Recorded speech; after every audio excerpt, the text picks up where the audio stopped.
Akka bultan dhaggeeffattootaaf fudhattoota TV mo'aa nagaan Waaqayyoo isiniif haa ta'u. Gidduu kanaa sooshaal miidiyaadhaan qidaameedhaa jalqabee jechuudha. Namoonni baay'een waan Waaqayyo naa godhee gammachuu keessan dhageessisaa turtanii. Namoonni karaa feesbuukii karaa garaagaraa gammachuu keessan beeksiftan galatoomaa jechuun barbaada. Har'aa sagalee Waaqayyoo kan isin dhageessisu luba Dookter Qannoo Galaan jedhama. Maqaa Waaqayyoo eebbifamu. Kanaaf baay'ee waan guddaadha jechuu komitii maqaa guddaan waldaa kiristaanaa keessatti nu barbaachisu garbicha Waaqayyoo jedhamutti utuu guddanne namatti tola. Garuu jechumaaf isiniin jedhee ganama kana Waaqayyoon nagaa nu ishee dubbisaa nu hiruu barbaade haa eebbifamu. Sagalee Waaqayyoon dubbisaa hojii ergamootaa boqonnaa 3 irra. Gaaf tokko Phexrosiif Yohaannis yeroo kadhataa waaree booddee innis sa'aatii salgaffaatti gara mana qulqullummaatti ol in adeemu turan. Kunis namoonni dhaloota isaatii jalqabee naafate tokko achi ture. Innis guyyuma guyyaatti baatamee dhufee balbala mana miidhagaa isa jedhamu sana dura taa'ee warra mana qulqullummaa dhaqanirraa horiin kadhata ture. Namichi Phexrosiif Yohaannis mana qulqullummaatti ol lixuuf akka dhufan argee horii isaan kadhate. Phexrosiif Yohaannis ijaan isaan qabuun Phexros immoo nu ilaali jedheen. Yommuunis inni waan isaan biraa kan argatu se'ee ija keessa ilaale. Phexros garuu ani meetiif warqee hin qabu, waanan qabu garuu siifan kenna. Maqaa Yesus Kiristoos nama Naazreetiin ka'ii adeemi jedheen. Harka isaa mirgaa qabee isa kaasees. Achumaanis miilli isaa fi gulubiin isaa jabaatani. Utaalees ka'ee ijaajjee adeeme isaanii wajjin mana qulqullummaa lixee asiif achi adeemee quruphisaa Waaqayyoon galateeffate. Namoonni hundinuu utuu inni asiif achi adeemuu Waaqayyoonis utuu galateeffatuu argani. Mana qulqullummaa balbala miidhagaa dura taa'ee horii kadhataa inni ture isa akka ta'es baranii waan isaaf godhame kanaafis fajajanii baay'ee raajeffatan. Yeroo namichi Phexrosiif Yohaannis biraa hafuu didee sanatti namoonni hundinuu dinqifachaa gara mana qulqullummaa isa gardaafoo Solomoon jedhamuutti fiigan. Phexros yommuu kana arge jaraan, yaa namoota Israa'el maaliif kanatti dinqifattu? Akka waan nuyi humna keenyaan yookiis qajeelummaa ofii keenyaan isa adeemsifneetti maaliif fajajjanii nu ilaaltu? Isin Yesuusin Phiilaaxoositti dabarsitanii laattan. Yeroo inni isa gadi dhiisu immoo murtoo godhettis fuula yaa'ii isaa dura dhaabattanii isa gantan. Waaqayyo inni kan Abrahaam, kan Isaaq, kan Yaaqoobis Waaqayyo abaabilii keenyaa garuu hojjetaa isaa kana ol qabeera. Ameen. Haaleluyyaa. Hin banne seene garaa kutanne teenyee boonyerra walit dachaane baay'ee dinqiidha gochaan gooftichaan du'a mo'eera iyyaa ililchaan. Hin banne seene garaa kutanne teenyee boonyerra walit dachaane baay'ee dinqiidha gochaan gooftichaan du'a mo'eera iyyaa ililchaan. Du'a mootee ilma Waaqayyo jiraata. Owwaala banaatti hambifte duwwaatti hambifte. Siyooliin harka duwwaatti hambifte. Seexana abbaa sobaa san harka duwwaatti hambifte. Humna addunyaa kanaa duwwaa goote. Mootee kaatee ol baate gooftaa koo. galata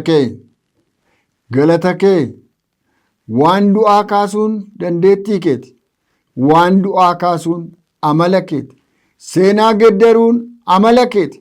Kanaaf ganama kana gara mana keenyaa kottu, tokko tokko keenya tuqi, dubbii jireenyaan nu eebbisi maqaa Yesuus Kiristoosiin.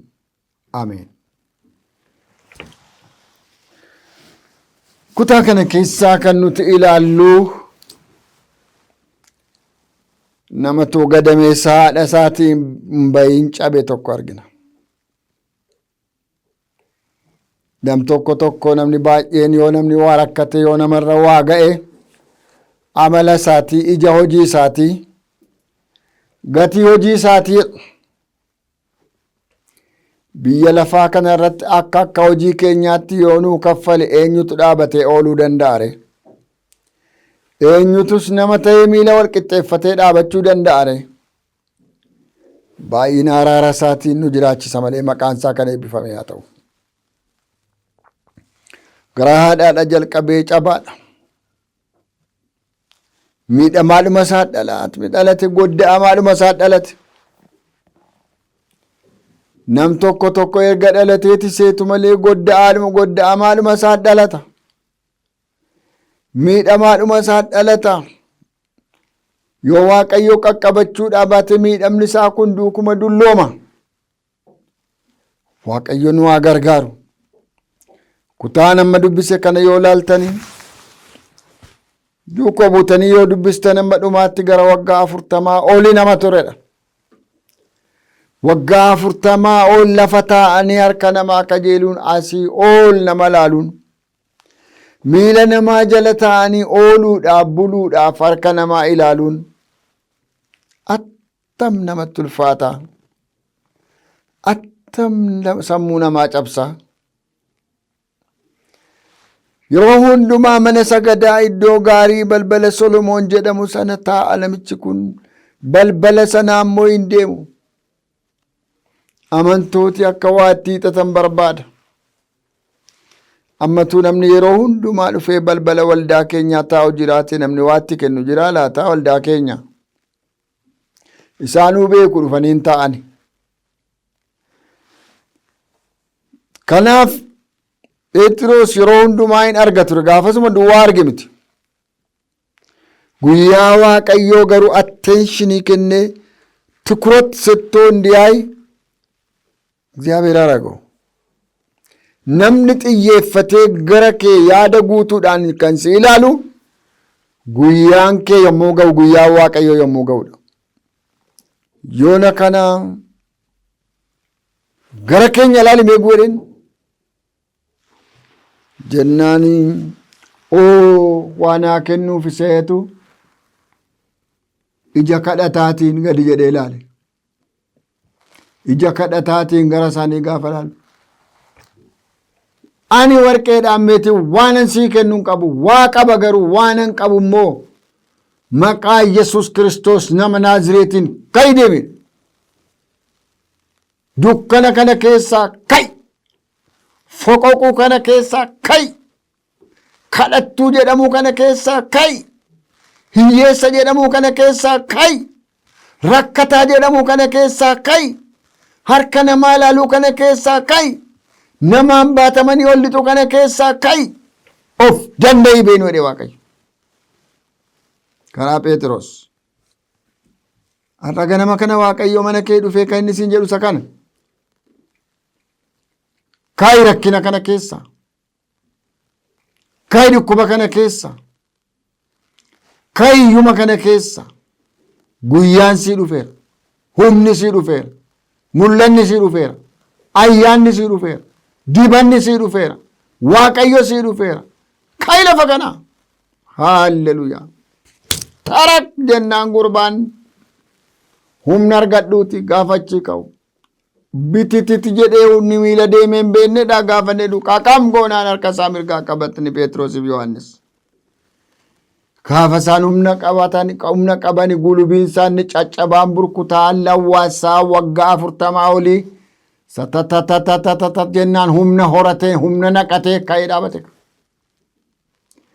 Waaqayyo siree namichi isin gadditaniif irra jiru kanarraa, siree mucaan kun irra ciifturraa, siree mucaan kun irra ciisurraa, siree namichi kun dubartiin kun irra ciisurraa humna satatatatatatat godhee lafaa kaasu erga ganama kan.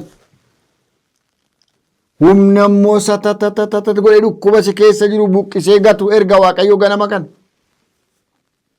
Utaalee ka'ee gurbaan gammadee maal taammiriin bakka miila lamaan utaalee itti marmee takkan dhungata takkan ammata isin biraan afwedhe maanni gooftolii ko jedhe maal duukaa fiigee mana lixee mana qulqullummaa sina sir'aata isaa eeguu dhiisee nama fayyada jedhe maraatee gaafatti sirna waaqeffannaa akkati geessan dhabanii namoonni afaan qabatanii fajajanidha. Gaafa Waaqayyo lafaa si kaasu namooti baay'een hin fajaju.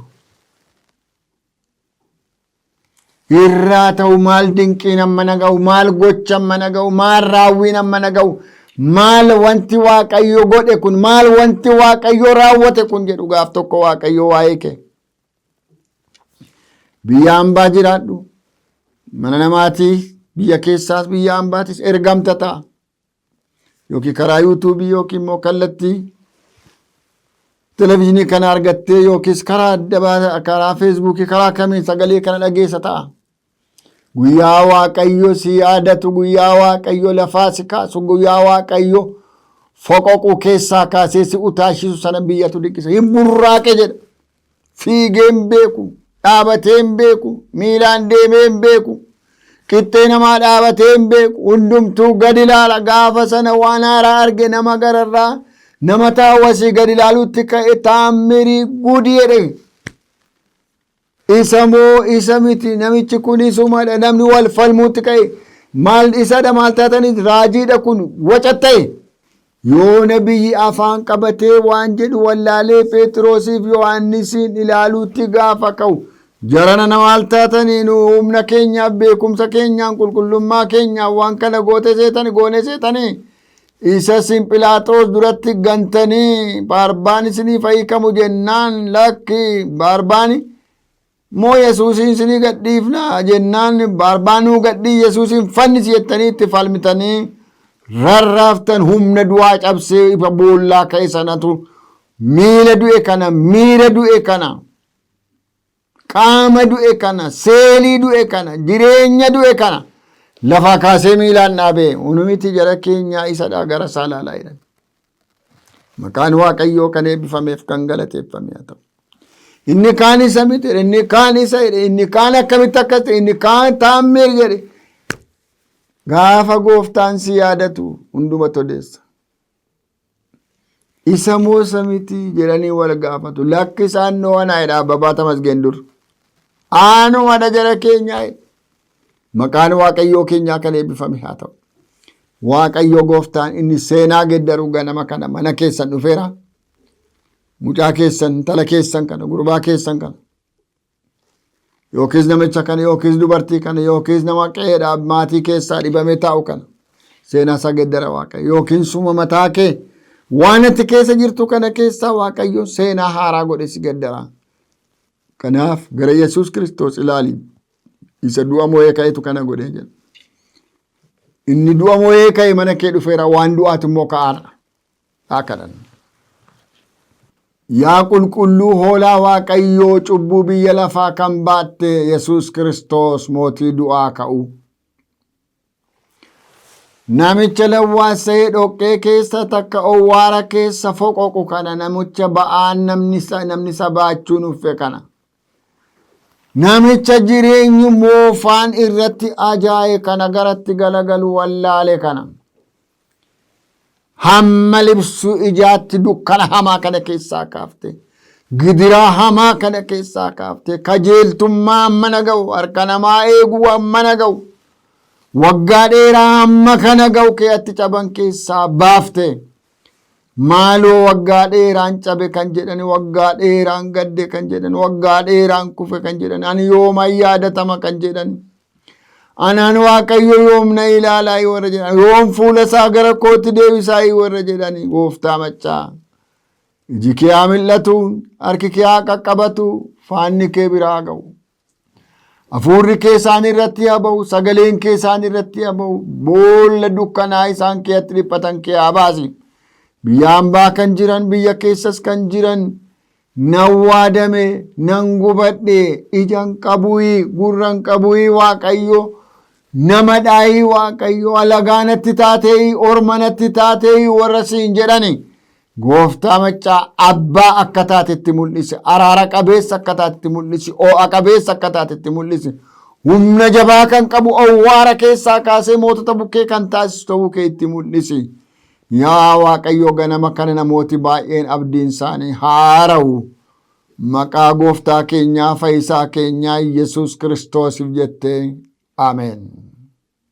Garaa keessan gara Waaqayyootti ol fudhadhaa, eebba Waaqayyoo fudhadhaa. Waaqayyo sinaa eebbisuu, sinaa eegu. Waaqayyo fuula isaa siniif ibsuu, sinitti araaramu. Waaqayyo fuula isaas gara keessanitti haa deebisu, nagaa isaas guutummaatti siniif haa kennu. Maqaa Waaqayyo Abbaatti, kan Ilmaatti, kan Hafuura Qulqulluutti, Waaqayyoon keenya tokko. Ameen. As istuudiyoo kana keessa na waliin kan jiru ogeessa kaameeraa Barakat Asfaw, Waaqayyo isaa eebbisu jechaa yommuun xumuru inni du'aa ka'e du'aa si kaasa. Guyyaa gaarii.